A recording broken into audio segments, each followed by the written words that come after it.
Welcome to Telangana software farmer. ఈ week video వచ్చేసి farm మేము ఎలా క్లీన్ చేసుకున్నాము, నెక్స్ట్ క్రాప్స్కి ఎలా ప్రిపేర్ చేసుకున్నాము, ఫామ్లో మేము ఎదుర్కొన్న సమస్యలు ఏంటి చెప్తాను.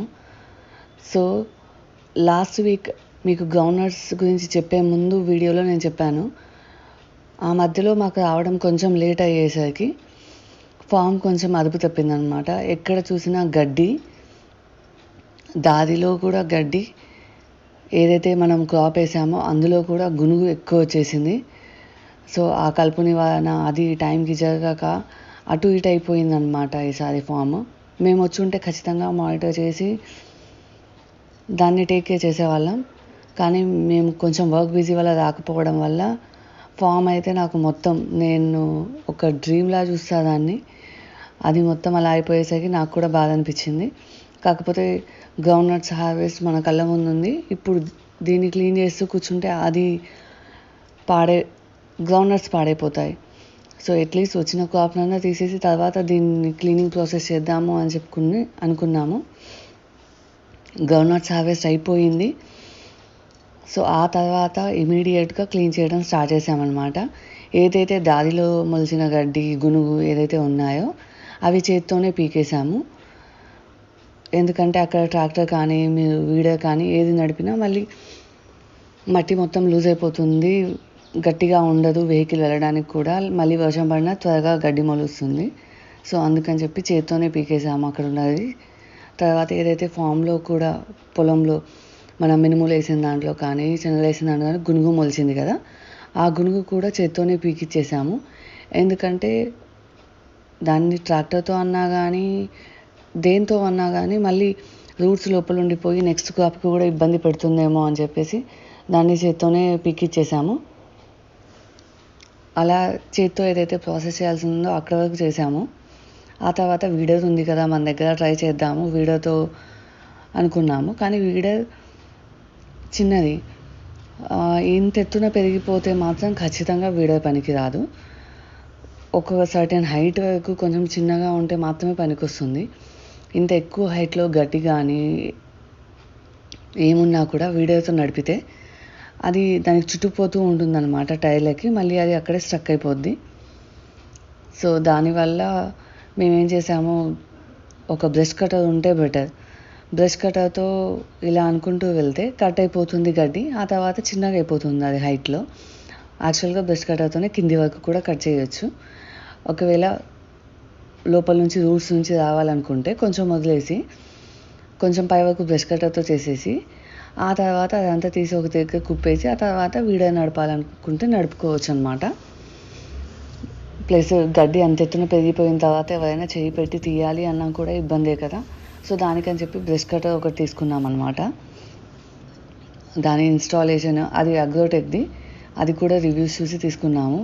తర్వాత ఇన్స్టాలేషన్ యూట్యూబ్లో చేసుకుంటూ వీళ్ళే ఇన్స్టాలేషన్ కూడా చేశారనమాట. మా హస్బెండ్ ఇంకొకరు హెల్ప్ చేశారు. ఇద్దరు కలిసి ఇన్స్టాలేషన్ కంప్లీట్ చేశారు. ఆ తర్వాత బ్రష్ కటర్ ట్రయల్ వేశారనమాట. చాలా యూస్ఫుల్ అనిపించింది నాకు బ్రష్ కటర్. ఎందుకంటే అంత ఎత్తున గడ్డి పెరిగితే దాంట్లో ఎవరిని వెళ్ళి తీయమన్నా కూడా ఏమన్నా ఉంటే అందులో అని నాకు భయం వేసింది. సో ఆ బ్రష్ కటర్తోనే వాళ్ళు చేశారు, క్లీన్ చేశారు. చాలా త్వరగా అయిపోతుంది వర్క్ యాక్చువల్గా దాంతో. ప్లస్ ఆ బ్లేడ్స్ కూడా మళ్ళీ మనకి పాడైపోయినా మళ్ళీ దొరుకుతూ ఉంటాయన్నమాట ఆన్లైన్లో. ఎలాంటి టైప్ ఆఫ్ బ్లేడ్ కావాలన్నా మళ్ళీ ఆర్డర్ చేసుకోవచ్చు. బ్లేడ్స్ అంత ఎక్కువ కాస్ట్ ఏం కాదు. ఈ బ్రష్ కటర్ వచ్చేసి మాత్రమే 10,000 పడింది మాకు. ఆ బ్లేడ్స్ 250 ఆ రేంజ్లో వచ్చేస్తాయి మళ్ళీ మీకు పాడైనా కూడా, బ్లేడ్ మార్చుకోవడమే. కాకపోతే అది బ్రష్ కటర్తో చేసేటప్పుడు కొంచెం మొహానికి ఏదైనా హెల్మెట్లా ఉంటే ఇంకొంచెం బెటర్. ఎందుకంటే అది కట్ అయ్యి ఫాస్ట్గా ఇలా వచ్చి పడుతూ ఉన్నాయన్నమాట. సో దానికి కొంచెం ఫేస్కి ఏదైనా అడ్డుగా ఉన్నది హెల్మెట్లా ఉంటే బెటర్. కానీ చాలా యూజ్ అయింది, దాంతో వర్క్ చాలా త్వరగా అయిపోయింది.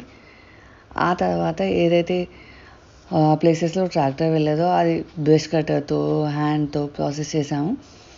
ఏవైతే పండ్ల చెట్లు కూడా ఈవెన్ అసలు అవి కూడా ట్రిమ్ చేయలేదన్నమాట. సో అవన్నీ ఈయన ట్రిమ్ చేశారనమాట. ట్రిమ్ చేసి వంకర పోతే మళ్ళీ వాటికి కథలు పెట్టి స్ట్రైట్ చేసి అవన్నీ కూడా ప్రాపర్గా చేసుకున్నాము. ఆ తర్వాత ఇంకా మిగిలిపోయింది ఏదైతే మనం క్రాప్స్ వేసాం చూడండి, ఆ ప్లేసెస్ మిగిలిపోయాయి అన్నమాట. ఆ ప్లేసెస్ని ట్రాక్టర్తో ఒకసారి పిలిపించి దున్నిచ్చాము. మీరు చూస్తే పెసర చేను చాలా ఎత్తున పెరిగింది కదా, సో అది అక్కడే డ్రై అయిపోయింది. కాకపోతే ట్రాక్టర్తో దున్నించినా కూడా కుప్పలు అలా అలా పడుకుంటూ వెళ్ళింది. అది అంతగా క్లీన్ అవ్వలేదన్నమాట ట్రాక్టర్తో. ప్లస్ ఇందులో కూడా గడ్డి ఎక్కువ ఉండే కదా మిగిలిన వాటిలో. ఆ ట్రాక్టర్తో దున్నిన అతను ఏం చెప్పారంటే, ఒకసారి రోటోవేటర్ వేయండి, దానివల్ల అది ఏదైతే గడ్డి ఇది పెసర చేను ఉందో అదంతా నుజ్జు నుజ్జు చేసేస్తుంది, మట్టిలోనే కలిసిపోతుంది. దానివల్ల మట్టికి కూడా స్ట్రెంగ్తన్ అవుతుంది, ఇంకోసారి ఇంత త్వరగా కలుపు రాదు అని చెప్పారు. సో ఒకసారి ట్రాక్టర్తో దున్నించిన తర్వాత మళ్ళీ ఒక 2 days ఆగి రోటోవేటర్తో చేయించామన్నమాట. సో ఆ తర్వాత ఇప్పుడు మొత్తం క్లీన్ అయిపోయింది. ఇప్పుడు ఫామ్ మేము ఎలా అయితే అనుకున్నామో చూడడానికి అలా ఉంది ఇంతకుముందులాగా.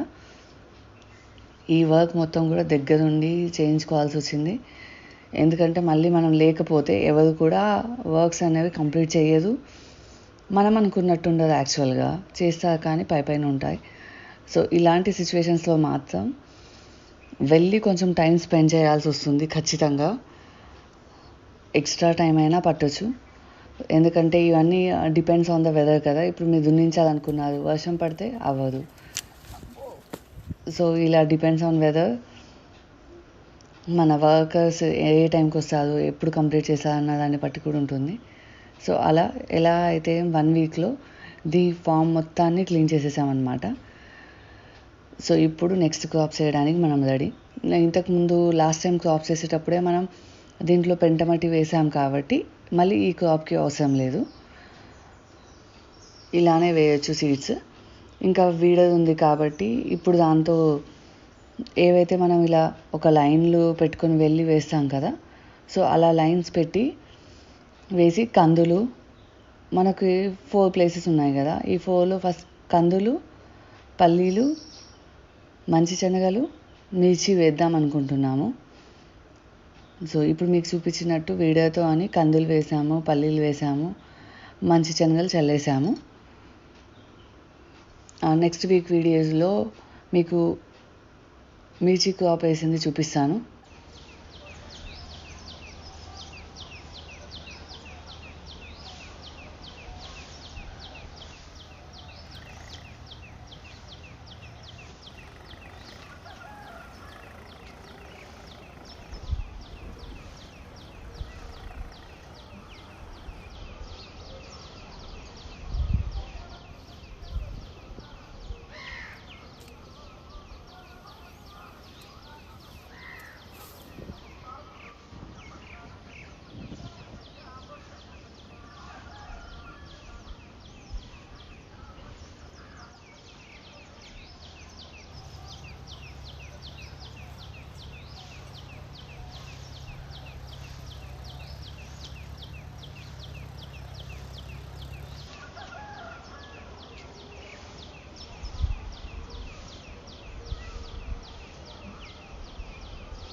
Thanks for watching the videos.